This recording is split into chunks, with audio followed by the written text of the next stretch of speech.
This is the Four Principles, Season 2, Chapter 4. In this episode, we will be talking about the intimate act and explaining how polarity, tension, is preserved by the spatial plates according to the attunement of a coupled resonance frequency. Throughout these podcasts, we have talked about how tension is preserved in a bodily rhythm or cycle, represented by a structure with two dialectical impulses arranged, one in affirmation and one in negation. We talked about how a phase flip in a bodily rhythm, or cycle, is represented by the flipping of the dialectical impulses in affirmation and negation. In the Four Principles, we talked about how resonance frequencies preserve emotional coupling and mirroring through shared postural releases.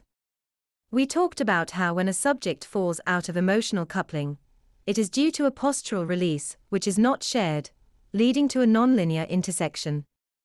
We talked about how these nonlinear intersections involve hierarchical exchanges whereby aversions are expressed, leading to falling down out of the resonance frequency, or overcoming fear, rising up to a higher resonance frequency.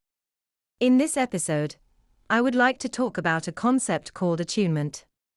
Attunement is where within the spatial world one individual ascends, or descends to the resonance frequency of another individual, attaining mirroring and emotional coupling.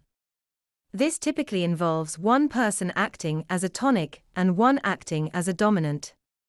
In How to Create a Glitch in the Matrix, the original podcast, in Season 2, Chapter 3, we introduced the concepts of the tonic and the dominant. The tonic is a subject who alleviates social tension created by the dominant. In this episode, we will be talking about how the act of physical intimacy involves these two roles to produce a phase flip which brings the two subjects into the same resonance frequency. There are of course two types of intimacy relevant here. One is that produced by hierarchical priority. Two is that produced by tautological priority. Hierarchical priority prevents emotional coupling by eliminating mirroring between two subjects.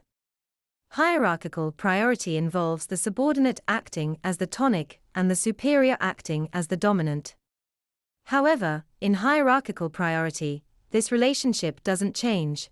There is no flipping of roles between the superior and inferior. Thus, it prevents the inferior from attaining emotional coupling and raising their resonance frequency. In tautological priority, there is a more fluid relationship between the tonic and the dominant, such that there are two types of the act. On the one type, the first subject acts as the tonic and the other, the dominant. In this arrangement, the dominant achieves the resonance frequency of the tonic. In the second arrangement, the other subject acts as the tonic and the first the dominant, in which case the dominant achieves the tonic's resonance frequency. These two arrangements may sound intuitive, but the results are striking. Now, the act of intimacy involves the gradual dissolution of polarity in the higher plates. That is, the act of intimacy involves reverse substitution events, unshared postural releases, followed by substitution events. These are interspersed, one after the other. The substitution event involves nonlinear intersections, with all those subject to the tautological flow within the reverse substitution event. That is, in the substitution event act, the subject has nonlinear intersections with all other partners of the subject. In the first, the reverse substitution event act, the subject is many. In the second, the substitution event act, the subject is with many. Whether the subject brings the other subject to their resonance frequency, or acquires the resonance frequency of the other depends upon who releases tension as a result.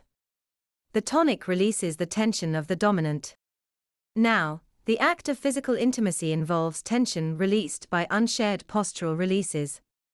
This tension filters down from the higher plates to the spatial plates during the act of intimacy. This tension represents the polarity in the structures governing this interaction. That is, polarity is eliminated by phase flips bringing each subject closer to resonant emotional coupling. Interestingly, once the act is completed, the tension of the higher plates is preserved in the spatial plates capped off by the highest spatial plate, the plate of the voice, which preserves the tension with the other subject in its vocal depth. That is, Once the two subjects are spatially separated, some tension remains in the spatial plates preserved by the filtering down of polarity through the higher plates to the spatial plates during the act of intimacy. This effect wears off if this is merely a one-time interaction, but is preserved if it is followed by another rendezvous. The vocal depth reflects the resonance frequency attained by the subject, which depends upon whether they were tonic or dominant, and the relative baseline resonance frequencies of both participants. Whether the tension preserved by the relationship is stored in the highest plate, the plate of the voice, or the lowest plate, the plate of the hands, depends upon the subjects and who was tonic and who was dominant. That's the end of the podcast for today.